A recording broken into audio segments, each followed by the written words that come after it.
Muy buenas tardes.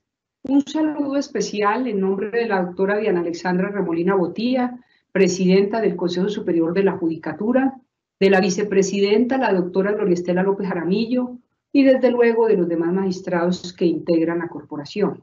Bienvenidos a esta primera videoconferencia dentro del ciclo de capacitación en casación penal, denominada Principios de la Casación Penal.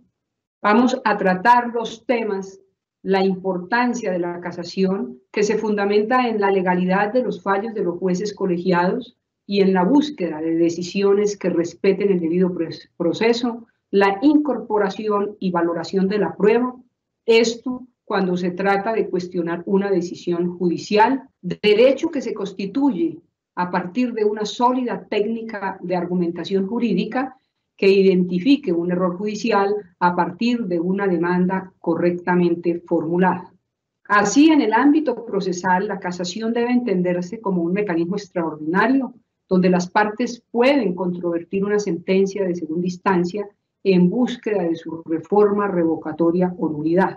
Por ende, es de gran importancia tratar inicialmente los temas concernientes a los principios del recurso extraordinario de casación, su importancia y efectividad en el derecho material, el respeto de las garantías de los intervinientes, la reparación de los agravios inferidos a estos y sobre la unificación de la jurisprudencia. En el día de hoy contamos con el honor de tener como formador al doctor Hernando Barreto Ardila, abogado de la Universidad Externado de Colombia, especialista y magíster en Derecho Penal y Criminología de la misma universidad, especialista en Derechos Humanos de la Universidad Complutense de Madrid, profesor titular del Departamento de Derecho Penal de la Universidad Externado desde 1991 y magistrado auxiliar de la Sala de Casación Penal de la Honorable Corte Suprema de Justicia por más de 20 años. Tan pronto finalice la exposición, el doctor Barreto dará respuesta a algunas de las preguntas que ustedes tengan a bien hacer a través del chat de participación en esta videoconferencia. Bienvenido, doctor Hernando Barreto. Tiene usted el uso de la palabra. Doctora Mariucero, muchas gracias, muy atenta. Quiero darles un especial saludo a todos. En esta tarde estoy complacidísimo de estar aquí en la Escuela Judicial Rodrigo Lara, percatándome que esta circunstancia especial nos permite congregar a una cantidad de personas en diferentes sitios del país y nos permite disertar y divulgar el conocimiento. En consecuencia, tengo que comenzar por agradecer que se me permitiera participar en este ciclo de videoconferencias, especialmente a la doctora Diana Alexandra Remolina Botía, presidenta del Consejo Superior de la Judicatura, la doctora Mariucero Novoa Moreno, directora de la Escuela Judicial Rodrigo Lara, a todos los colaboradores que están detrás de todo este andamiaje y obviamente a quienes se han conectado, que me informan que pasan de 500 para este momento. Muy bien. El tema de la casación. El tema de la casación debe ser visto como algo cotidiano, como algo ordinario. Entonces, uno de los propósitos de la charla es precisamente demostrar que la casación no corresponde a ese recurso para iniciados, ¿cierto? Sino que es un recurso dentro del proceso penal que puede ser manejado, puede ser utilizado por personas que sean cuidadosas. Lo que se necesita en materia casacional no son los temas grandilocuentes, sino precisamente tener cuidado, tener ponderación, evitar las extensiones innecesarias, ir al punto, aprender a argumentar, aprender a ubicar qué es lo que necesitamos, qué es lo que le estamos planteando a la Corte Suprema y qué es lo que la Corte Suprema necesita saber de los demandantes para poder tener acierto en la decisión de casar o no casar una sentencia de segunda instancia o en la decisión inclusive de inadmitir las demandas de casación. Para este ciclo de videoconferencias he tenido el cuidado de recolectar jurisprudencia porque, como ustedes sabrán, en materia penal, los ejemplos del día a día, así nos lo informan los noticieros, los periódicos, nos suministran una cantera de información grandiosa en materia de delitos, en materia de toda clase de delitos, de toda clase de punibles. En consecuencia, eso nos permite que podamos no inventar casos, sino traer a colación casos reales, algunos de ellos conocidos por ustedes, para que puedan verificar cuál es toda esa jerga especial que se tiene alrededor de la casación penal. Entonces, mi propósito es ese, este es un recurso extraordinario, pero vamos a volver ordinario su léxico en nuestro quehacer, porque fíjense ustedes una cosa, y esto va para defensores, ministerios públicos, fiscales, abogados litigantes, abogados representantes de las víctimas, defensores públicos, en fin. Si yo sé casación, si yo sé impugnar en casación, con mayor razón voy a afinar los criterios para impugnar por vía de la reposición y por vía de la apelación.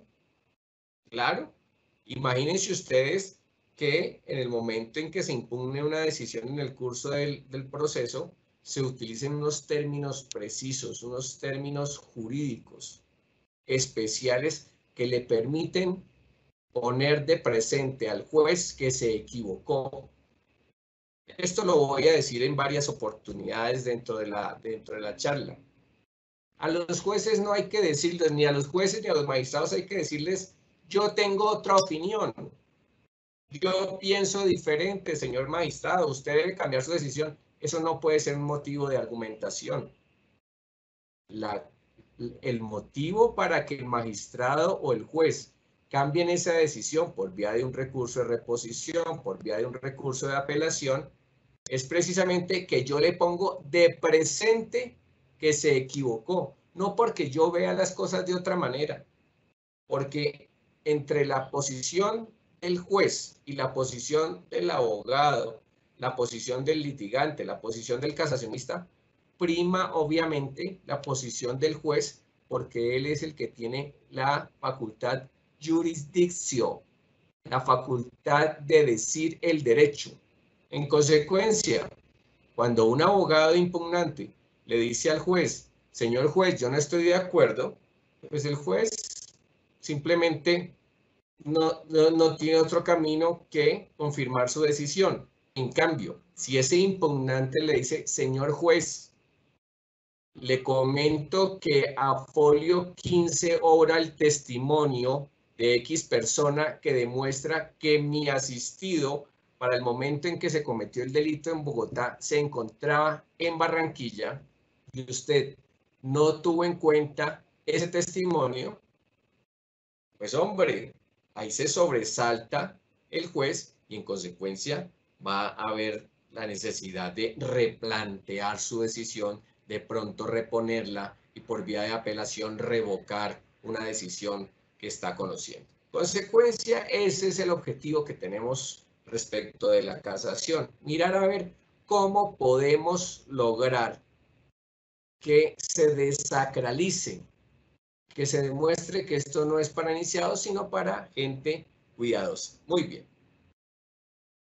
Yo observo de buena manera que la cantidad de procesos o de demandas de casación que llegan a éxito es muy poco. Y todos lo sabemos, son muy pocas las sentencias que se casan en la Corte Suprema de Colombia. Pero miren que eso habla muy bien del sistema judicial. ¿Qué tal un sistema donde de cada 10 decisiones, sentencias demandadas en casación, 9 casaran, es decir, que se cayeran 9 determinaciones judiciales de segunda instancia? Pues eso nos crearía un grado de incertidumbre, de inseguridad, y permitiría suponer que los magistrados de los tribunales, que son los que hacen la segunda instancia, no aciertan o actúan dentro de la ilegalidad. Por el contrario, cuando son pocas las demandas que prosperan en casación, eso nos da certeza del acierto y de la legalidad que tienen las decisiones de los magistrados en los diferentes tribunales. Muy bien. En esta sesión nos vamos a ubicar en abordar el tema de la casación y sus principios, la legitimación, etcétera. En la siguiente, la violación directa de la ley. En la tercera sesión, la violación indirecta. En la cuarta nos vamos a ocupar de la nulidad, violación del derecho de defensa, del debido proceso y finalmente de las causales de casación civil. Y en la última me voy a encargar de decirles cuáles son las recomendaciones que en estos 20 años como magistrado auxiliar de la Sala de Casación Penal puedo hacerles respetuosamente a quienes pretendan demandar ante la Corte Suprema. Muy bien. Comencemos entonces. ¿Qué es la casación? Lo primero que hay que decir es que la casación corresponde a un recurso extraordinario, pero se surte dentro del proceso. Al surtirse dentro del proceso tiene carácter intrasistémico. ¿Por qué lo digo? Porque es diferente de, por ejemplo, de las acciones de tutela, las acciones de revisión, las acciones de habeas corpus, que se adelantan, se promueven, se tramitan por fuera del proceso penal. Por el contrario, el recurso de casación se tramita dentro del proceso penal contra la sentencia de segunda instancia. Pero fíjense una cosa, la casación supone, tal como lo define el Código de Procedimiento Penal, la Ley 906 de 2004, un control de legalidad y constitucionalidad de los fallos. Acuérdense una cosa, control de legalidad y constitucionalidad de los fallos. ¿Esto qué quiere decir? Que a la casación no le interesa, no es su objetivo primordial la justicia. La justicia le interesa a la acción de revisión, pero en la casación no hay un interés específico por la justicia, sino por la legalidad y, modernamente, por la constitucionalidad del proceso penal. Otra característica, otro elemento de la casación es que es un recurso de carácter rogado, no es de carácter oficioso. No se surte como ocurría con una figura que ustedes algunos recordarán que era la consulta, ¿no? Si no se interpone casación, el asunto, por más importante que sea, por más irregular que parezca, no va a llegar a la Corte Suprema. Se necesita que alguien interponga adecuadamente el recurso y lo sustente. ¿Contra qué decisiones procede la casación? La casación procede contra todas las sentencias de segunda instancia, ojo, sin importar la pena impuesta. Esto es en la Ley 906 de 2004. Cuando se estaba en el anterior código, en la Ley 600 de 2000, se exigía que la pena que hubiera sido impuesta o el delito por el que se procediera, pues tuviera un mínimo. Hoy en día, así se trate de un delito que tenga pena de multa, ese delito tiene recurso de casación en la medida en que se pueda atacar la sentencia de segunda instancia. Por regla general, todos los procesos tienen segunda instancia. Entonces, solamente podríamos exceptuar del recurso de casación las sentencias que dicta la Sala de Casación Penal en segunda instancia, es decir, contra las decisiones proferidas en primera por la Sala de Juzgamiento en el caso de los aforados. Recuerden ustedes que eso corresponde al acto legislativo 01 de 2018, y tampoco procedería la casación contra las sentencias que resuelven la impugnación especial, es decir, la que se ha dirigido contra la primera sentencia de condena. Acuérdense que eso es un estándar internacional. Las personas, para que se entienda que han sido condenadas, pueden acudir a una segunda revisión, y es lo que se llama como el principio de doble conformidad. En consecuencia, una persona absuelta en primera instancia por un juzgado penal de circuito, condenada en segunda instancia por el tribunal, tiene derecho a que esa decisión vaya no en casación, si no lo quiere intentar, sino que vaya en impugnación especial ante la Corte Suprema. Pero esa decisión de la Corte, de la Sala de Casación de la Corte, no tendría casación. De manera general, la gran mayoría de las sentencias de segunda instancia tienen recurso de casación. ¿Qué podemos decir? La finalidad del recurso de casación. Una de las primeras y más importantes finalidades, obviamente, es la efectividad del derecho material. Ustedes saben que desde la Constitución del 91 existe en Colombia algo que Norberto Bobbio ha llamado una democracia procesal, entendida como una cantidad de mecanismos que se le entregan al ciudadano para hacer efectivos y reales los alcances materiales de los derechos fundamentales. En consecuencia, ese es uno de los cometidos importantes del recurso de casación. Un segundo cometido, el respeto por las garantías de los intervinientes. El tercero, la reparación de los agravios sufridos con ocasión de las decisiones judiciales que hayan violado directa o indirectamente la ley, que hayan trastocado las bases del proceso.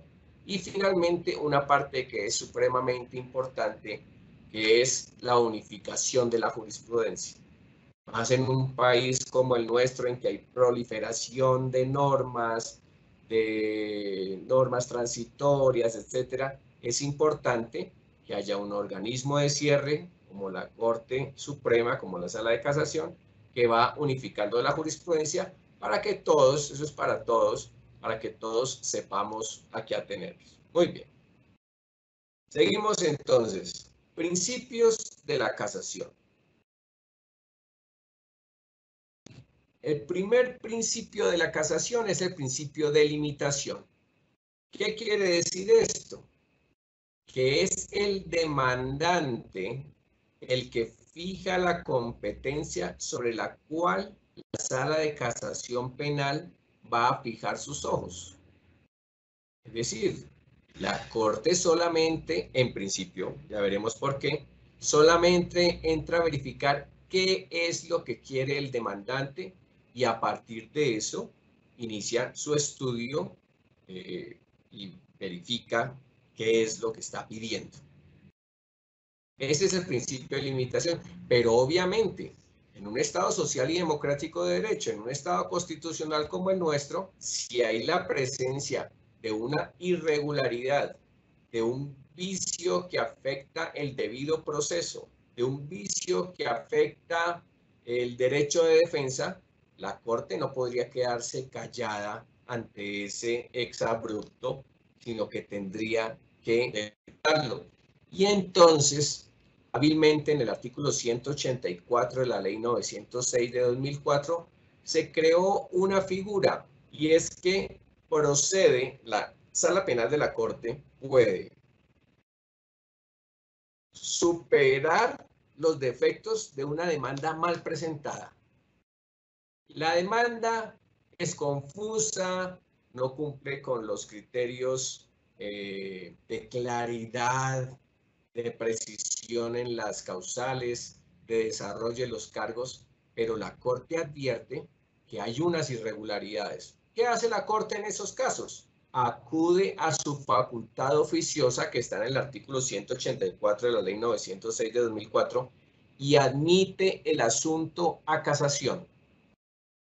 Cuando admite el asunto a casación, sobra decir, no hay sustentación de la demanda porque la demanda fue inadmitida. La demanda no tiene ningún valor en el sentido de poner una línea de trabajo a la Corte Suprema. Pero la Corte sí advierte que hay algunas irregularidades que ameritan su intervención. Entonces, redondeamos. En virtud del principio de limitación, en principio, comenzando, la Corte solamente estudia la propuesta casacional que hizo el demandante. Pero si esa propuesta casacional está mal fundamentada, entonces puede la Corte superar los defectos de la demanda y en consecuencia admitir el caso a casación sin llegar a la sustentación del recurso, sin llegar a la sustentación, porque no, ¿qué se va a sustentar si se inadmitió? Pero sí se necesita un pronunciamiento de fondo.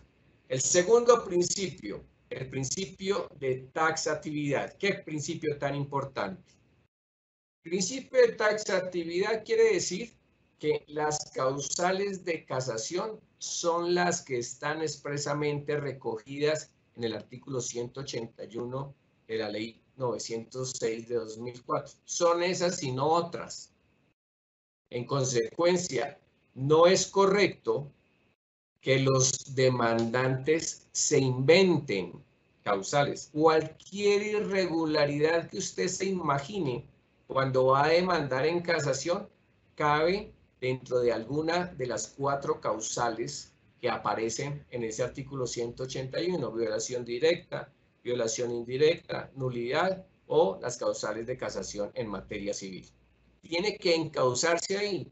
Por ejemplo, es frecuente que los demandantes perdieron en primera instancia, impugnan, pierden en segunda instancia y frente a esa sentencia de segunda instancia del tribunal allegan una cantidad de documentos nuevos y dicen, es que estos documentos los acabo de conseguir y no fue posible aportarlos en la fase del juicio y en consecuencia estos documentos demuestran la inocencia de mi defendido, por ejemplo. ¿Qué les podemos decir? No hay una causal de casación que permita aducir nuevos documentos, aducir nuevos elementos de juicio. Por el contrario, en el sistema penal acusatorio hay un momento específico para pedir esas pruebas, la práctica o aducción de esas pruebas en la audiencia preparatoria, y hay un momento específico para practicarlas, las que fueron ya decretadas, que es en el debate oral, en el juicio oral. Luego, entonces, después de los fallos, no se puede aparecer nadie con elementos nuevos. ¿Qué ocurre en esos casos? Si realmente esas pruebas nuevas desvirtúan la atribución de responsabilidad del procesado, lo que toca es esperar que la sentencia cobre ejecutoria e iniciar una acción de revisión que con base en la causal tercera daría para verificar que existiendo pruebas nuevas posteriores a los debates se desvirtúa la atribución de responsabilidad que hicieron los falladores de instancia. Entonces, repito, en virtud del principio de taxatividad, las causales por las cuales debe formularse cada cargo están expresamente reconocidas en la ley y han sido desarrolladas por la jurisprudencia. Son esas, no otras, no otras. Entonces, un principio de claridad en las demandas es precisamente señalar cuál es el cargo, violación directa de la ley sustancial, en qué modalidad, interpretación errónea, y entrar a explicarlo. No se inventen causales de casación que no existen, y cuando alguien se inventa las causales de casación, lo que hace la Sala de Casación Penal es rechazar la demanda. Rechazar la demanda por violación del principio de taxatividad. Siguiente principio, principio de técnica. El principio de técnica quiere decir fundamentalmente que la casación no es una tercera instancia donde se puedan alegar, libremente, exponer el parecer, exponer el criterio. La casación es un recurso extraordinario por fuera dentro del proceso, pero por fuera de las instancias, donde se ponen de presente irregularidades en la aplicación de la ley, en la apreciación de las pruebas o en la legitimidad del trámite. Eso es lo que se debe hacer. Y entonces aquí va un primer consejo. Es absolutamente innecesario en una demanda de casación una extensión irracional de las demandas. Las demandas deben ser puntuales, claras, tener definido cuál es el motivo de la inconformidad y a partir de eso demostrarlo. Demandas de 1000 páginas. ¿Cómo llega una demanda de 1000 páginas? Lo que hay que contar es cuál fue la equivocación del juez y del tribunal, o del tribunal, dependiendo del caso, cuál fue la trascendencia de eso y solicitar la casación. Para eso no se necesitan 1000 páginas. Entonces, el principio de técnica no es una tercera instancia donde voy a decir cuál es mi parecer. No, no es una tercera instancia, sino es un recurso en virtud del cual voy a poner de presente cuáles fueron los errores de los falladores en el fallo, a partir de unas causales específicas que están definidas por el legislador. El siguiente principio es el principio de autonomía de las causales. ¿Qué quiere decir esto? Ya dijimos que las causales son taxativas y como son taxativas, cada causal tiene un discurso que le es propio, tiene una argumentación que le es propia. En consecuencia, los argumentos para plantear la violación directa no pueden ser los mismos argumentos que para plantear la violación indirecta o para plantear la nulidad, o tanto menos para invocar las causales de casación civil en materia económica, por ejemplo, del monto de los perjuicios. Cada causal tiene una autonomía, una independencia, un discurso que le es propio y en esa medida no se puede mezclar. Este principio, el quinto, principio de no contradicción, importantísimo este principio y no siempre ha sido bien entendido. ¿Qué quiere decir el principio de no contradicción? Quiere decir, ojo, que debe haber una coherencia en la demanda respecto de cada cargo. La no contradicción debe darse en el seno de cada cargo. Yo puedo proponer 3, 4 cargos. Lo importante es que cada cargo mantenga unos niveles de coherencia y que no se contradiga. Les voy a dar un ejemplo sencillo. Si yo propongo en el mismo cargo un falso juicio de existencia por omisión, es decir, estoy diciendo, no se valoró una prueba, se olvidó por completo, no puedo en el mismo cargo plantear un falso juicio de identidad, que quiere decir que la prueba sí se valoró, pero se valoró cercenándola, adicionándola o tergiversándola. Estoy incurriendo en una contradicción. O la prueba definitivamente no fue valorada, falso juicio de existencia por omisión, o la prueba sí fue valorada, pero fue cercenada, fue adicionada o fue tergiversada. Ahora, ustedes rápido me van a decir, pero es que puede ocurrir que dentro de la teoría del caso, vamos a suponer un defensor, tenga varias posibilidades para discutir. Vamos a suponer un delito de homicidio y entonces el defensor va, primero, quiere plantear una legítima defensa. Si demuestra la legítima defensa, no hay delito y su cliente queda exonerado de responsabilidad. Puede plantear, aparte de la legítima defensa, puede plantear un exceso en la causal de justificación de legítima defensa. ¿Qué quiere decir? Que sí hubo legítima defensa, pero no se cumplieron todas las exigencias y hubo unas que se fueron en exceso. Caso en el cual sí hay delito y se va a rebajar la pena. No como con la legítima defensa, que no hay delito, la persona es declarada inocente. Pero puede haber otra posibilidad.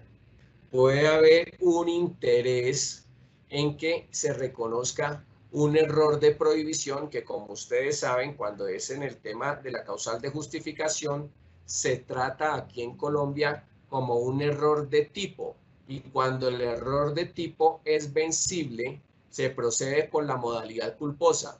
Entonces yo puedo argumentar, se trató de un error de tipo vencible sobre la causal de justificación de la legítima defensa que conlleva no la absolución del procesado, sino su condena por un delito culposo. Acuérdense ustedes que el delito culposo tiene una pena sustancialmente más suave, menos gravosa, pues, que el delito doloso y en consecuencia podría incluso acceder a un beneficio como la condena de ejecución condicional o como la prisión domiciliaria, ¿cierto?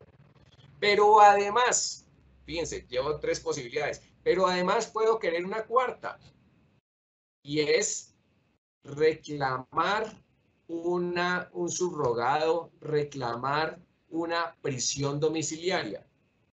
Fíjense que son 4, a grosso modo, fíjense que son 4 peticiones totalmente diferentes, totalmente disímiles, y entonces ustedes me van a decir, ¿cómo hago yo para no incurrir en contradicción?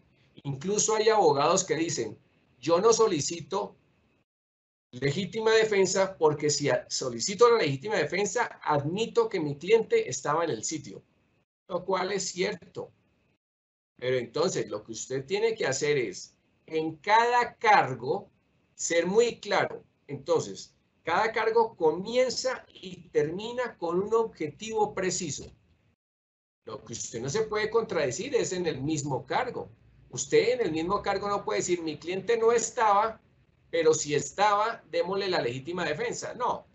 Entonces, usted formulará un primer cargo diciendo, hay dudas sobre la presencia de mi cliente en el teatro de los acontecimientos a la hora en que ocurrió el homicidio, porque todo parece indicar que estaba al otro lado de la ciudad y tenemos tales testimonios.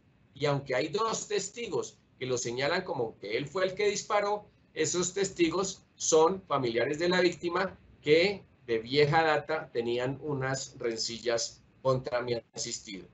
Primer cargo. Empezó el cargo, terminó. Segundo cargo.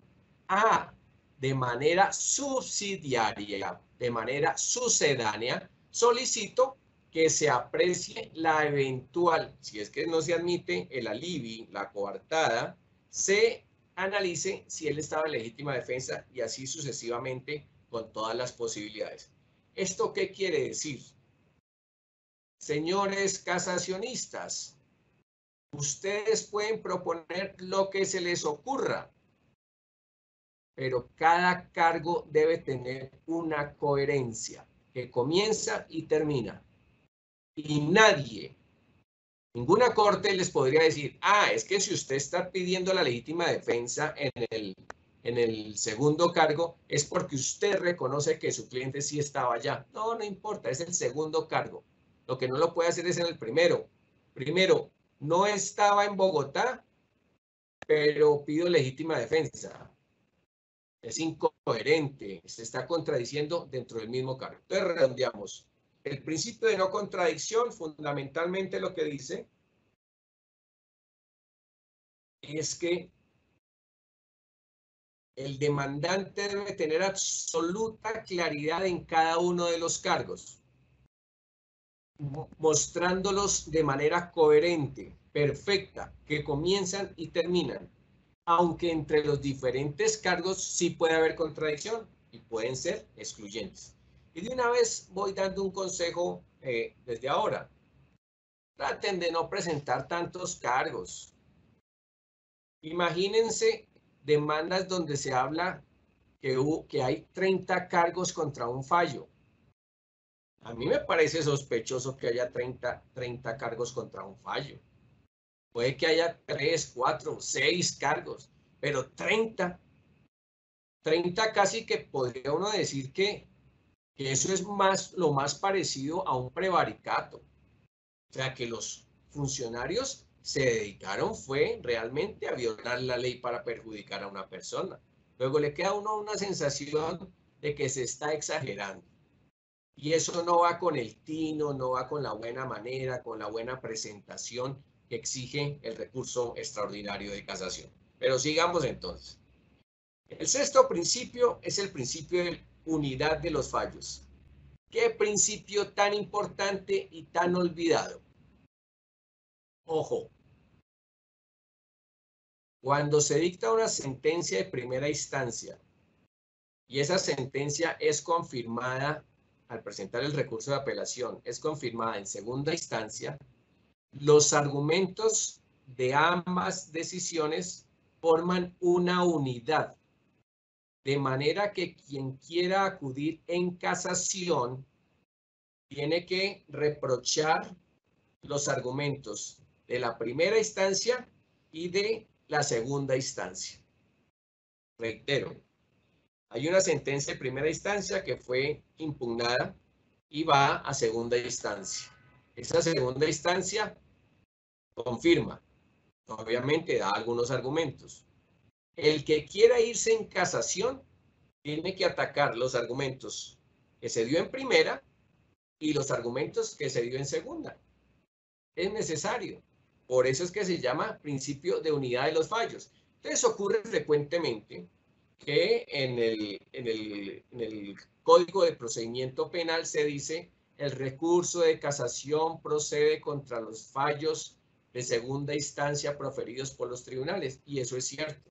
Y entonces la gente coge solamente la sentencia para demandar en casación, coge solamente la sentencia del tribunal y la ataca. Y no tiene en cuenta que confirmó el fallo de primera y muchas cosas, muchos de los argumentos están en el fallo de primera. Y esos argumentos no los cuestionan, no los debaten, no los rebaten. En consecuencia, esos argumentos quedan sosteniendo el fallo y hacen que la demanda de casación sea inane, que no tenga una vocación de éxito, inclusive que pueda ser inadmitida. Desde luego, hay fallos que solamente, en segunda instancia, que solamente vienen a confirmar una parte. Les doy un ejemplo sencillo. Se procesa a una persona por el delito de homicidio y porte ilegal de armas. En segunda instancia se confirma solamente por el delito de homicidio. ¿Qué quiere decir esto? Que lo que tiene que ver con el delito contra la vida tiene una unidad del fallo porque fue dictado en primera y segunda instancia. El otro delito no tiene cobertura, no tiene unidad de fallo porque desapareció en segunda instancia. Ese es básicamente. Entonces, ¿cuál es el consejo? En virtud del principio de la unidad de los fallos, quien demande en casación tiene que asegurarse de verificar cuáles fueron las razones expuestas, las consideraciones expuestas en primera instancia y atacarlas. Y a su vez, verificar cuáles fueron las consideraciones expuestas en segunda instancia y atacarlas. Eso es lo que corresponde. Muy bien.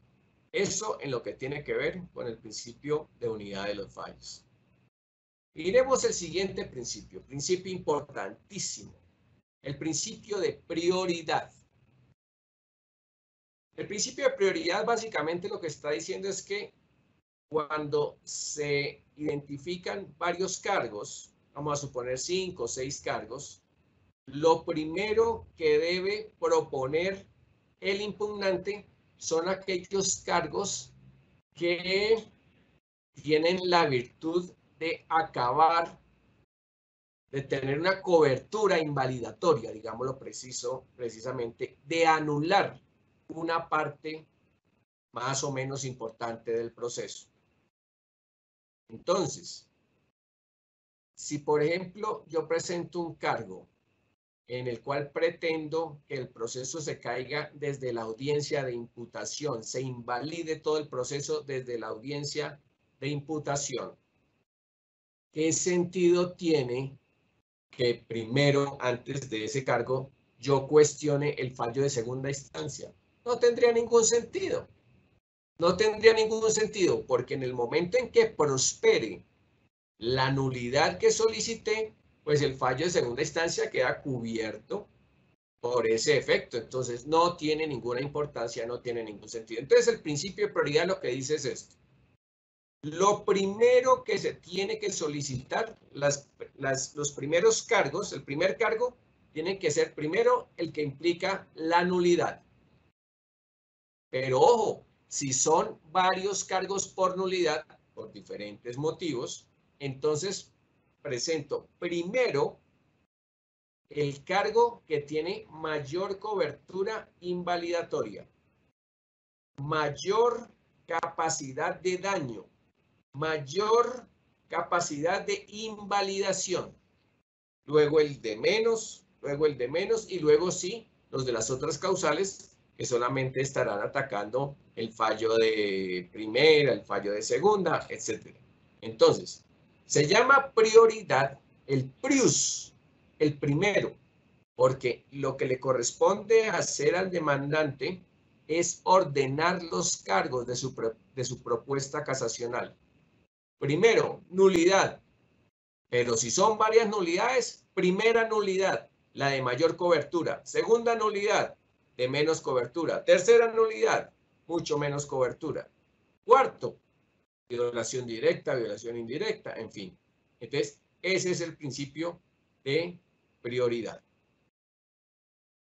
El octavo cargo, perdón, discúlpenme, el octavo principio, principio de trascendencia.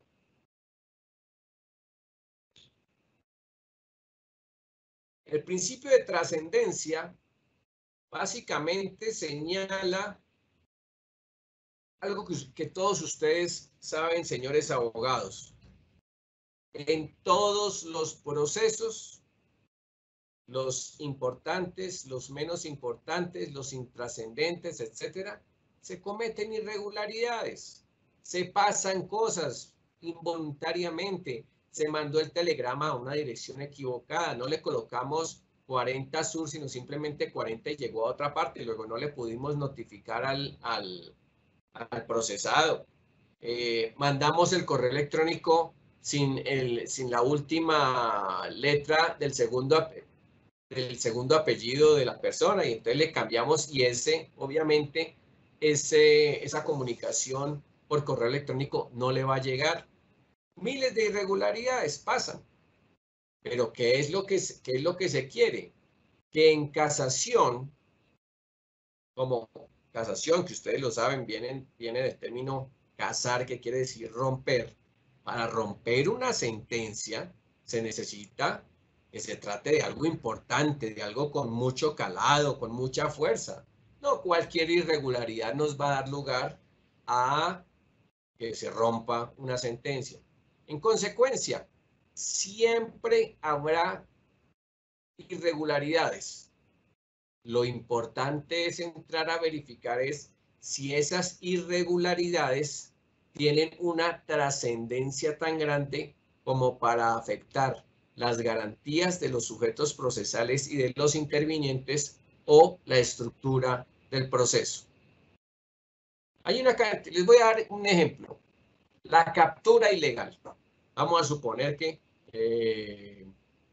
ustedes saben que solamente procede la captura cuando es en flagrancia, ¿cierto? O cuando hay orden judicial, pero supongamos lo que pasa todos los días. En estos días pasó, una persona le robaron los espejos, ¿cierto?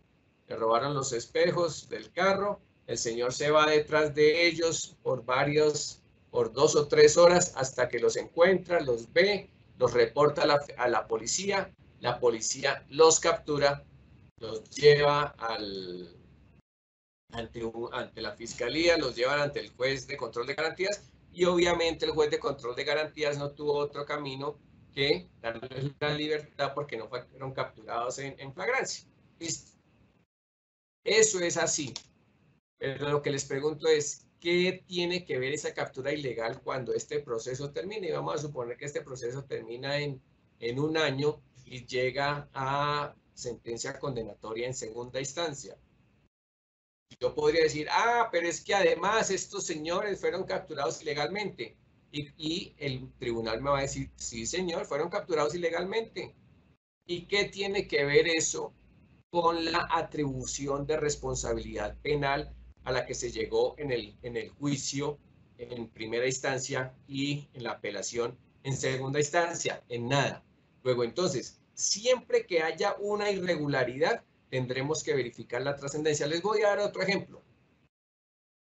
Hay 4 sobrevivientes en una masacre.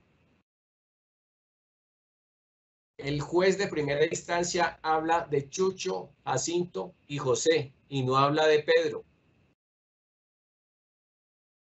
El tribunal dice, sí señor, la masacre y los autores de la masacre fueron identificados por los sobrevivientes que son Chucho, Jacinto y José y no habla de Pedro. ¿Qué podemos decir? El testimonio de Pedro fue omitido. Respecto al testimonio de Pedro, se incurrió en un falso juicio de existencia por omisión de esa prueba. Y es cierto. Pero ¿cuál es la trascendencia? Ninguna. Porque Pedro lo que iba a contar es lo mismo que sabían Chucho, Jacinto y José. Luego, entonces, si no hay trascendencia, no hay por qué acudir a las causales de casación. Eso es básicamente lo que nos corresponde con los principios. Miremos algo que me quiero detener antes de cerrar la reunión de hoy. Es la legitimación en el proceso.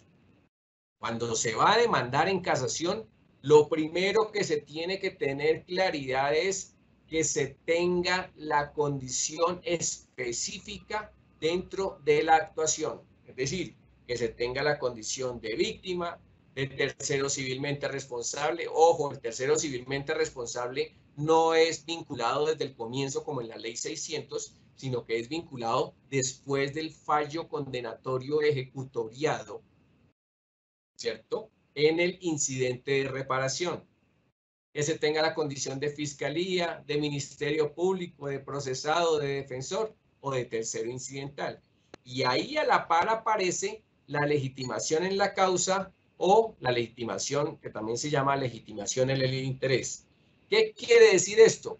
Que esas personas que les acabé de mencionar tienen que haber sufrido un perjuicio a los intereses, con el fallo de segunda instancia, a los intereses que ellos representan. Para entonces acudir en casación, yo tengo que haber impugnado el fallo de primera instancia. No vale eso de que yo no impugno el fallo de primera instancia y luego sí me acuerdo y voy al tribunal y interpongo casación. Esto es la casación per saltum, que existe en materia civil, pero en materia penal no. Entonces, para yo tener interés y que no me rechacen la demanda, tengo que haber impugnado el fallo de primera instancia. Y en todo caso, tengo que acreditar que con el fallo de segunda instancia sufrí un perjuicio, que no se me concedió lo que yo oportunamente había solicitado. Por ejemplo, la fiscalía dice, yo acusé al procesado por autor y lo condenaron por cómplice. Luego tengo interés en interponer el recurso. El Ministerio Público, ustedes saben que puede adoptar la defensa de intereses de la víctima, la defensa de intereses del procesado, etcétera. Luego, entonces, lo único que debe estar obligado es haber impugnado a través del recurso de apelación. Igual ocurre con el tercero civilmente responsable e igual ocurre con el procesado. Respecto al procesado hay algo importante. Es posible que lo hayan absuelto, pero él puede ir en casación cuando él dice, es que me absolvieron, por ejemplo, por estado de necesidad que genera responsabilidad patrimonial, económica, pero él puede decir, a mí lo que me interesa es la exoneración penal, pero también la exoneración patrimonial, porque yo todo el proceso con mi abogado lo que hemos planteado es una legítima defensa. Acuérdense que en la legítima defensa no hay sanción penal y no hay sanción pecuniaria. Luego, si a él lo absolvieron por estado de necesidad, tendrá interés en demandar en casación para conseguir precisamente la ausencia de indemnización patrimonial unida a la ausencia de responsabilidad penal. Eso básicamente es lo que tiene que ver con la impugnación. Para la próxima, entonces, comenzamos por el trámite del recurso y entramos a verificar la causal primera. De tal manera que hoy podremos concluir rápidamente. La casación es un recurso extraordinario, sí, pero se surte dentro del proceso penal. Es dentro del proceso penal. Es intrasistémico. Se rige por los principios de limitación. Limitación es que la Corte está sometida a lo que diga el demandante, salvo los casos que violen la legitimidad o socaven la estructura del proceso. Por el principio de taxatividad, el demandante tiene que sujetarse única y exclusivamente a las causales expresamente dispuestas por el legislador. No se puede inventar otra causal. De técnica, la técnica quiere decir que no se trata de ir a argumentar libremente, o incluso lo que hacen algunos, que es coger el mismo alegato con el cual impugnaron el fallo de primera instancia y le cambian el título de recurso de apelación y le colocan recurso extraordinario de casación. Eso no se puede hacer. El cuarto, la autonomía de las causales, que lo que quiere decir es que cada causal tiene una forma de argumentar y de demostrarse que no es compatible con las demás. El siguiente, el principio de no contradicción, que se refiere es a la coherencia que debe tener cada cargo, no toda la demanda. En la demanda usted puede proponer cargos excluyentes si a bien lo tiene, pero cada cargo al interior debe ser coherente y no debe ser contradictorio. El principio de unidad de los fallos supone que usted debe tener en cuenta los argumentos de primera y de segunda instancia cuando vaya en casación y la sentencia de segunda instancia sea confirmatoria, porque ahí están los argumentos que debe atacar. El principio de prioridad quiere decir que primero se proponen las nulidades. Si se tratan varias nulidades, se propone primero la de mayor cobertura y así de manera descendente. Y por último, el principio de trascendencia quiere decir que hay muchas irregularidades y frecuentes irregularidades en los procesos que no ameritan la casación, que no ameritan la ruptura del fallo, sino solo y en la medida en que tengan trascendencia en el ámbito de protección de las garantías o las estructuras del proceso. Muy bien, doctores.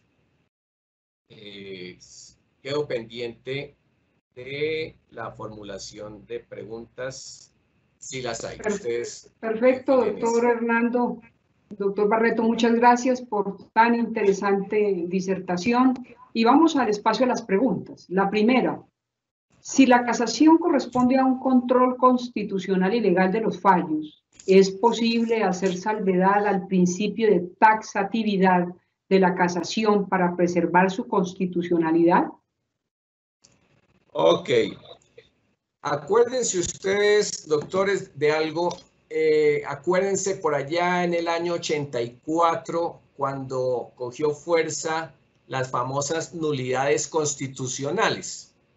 Entonces, cualquiera proponía una irregularidad y la hacían parada en el artículo 29 de la Constitución, etcétera, y entonces, o en la violación del debido proceso de la Constitución de la época. Hoy en día no existen las nulidades constitucionales.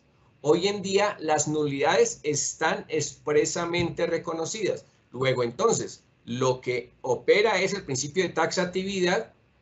Cualquiera sea la irregularidad que usted se imagine que va a denunciar en casación, cabe dentro de algunas de las posibilidades de las causales que le está ofreciendo el legislador. Luego, entonces, el principio de taxatividad no se ve exceptuado por el tema constitucional, porque en el último caso está la causal segunda, que se refiere a la violación del derecho de defensa y del debido proceso. Entonces, hoy en día no hay, y así lo ha dicho la Corte, hoy en día no hay nulidades constitucionales autónomas. Todas se sujetan al principio de taxatividad.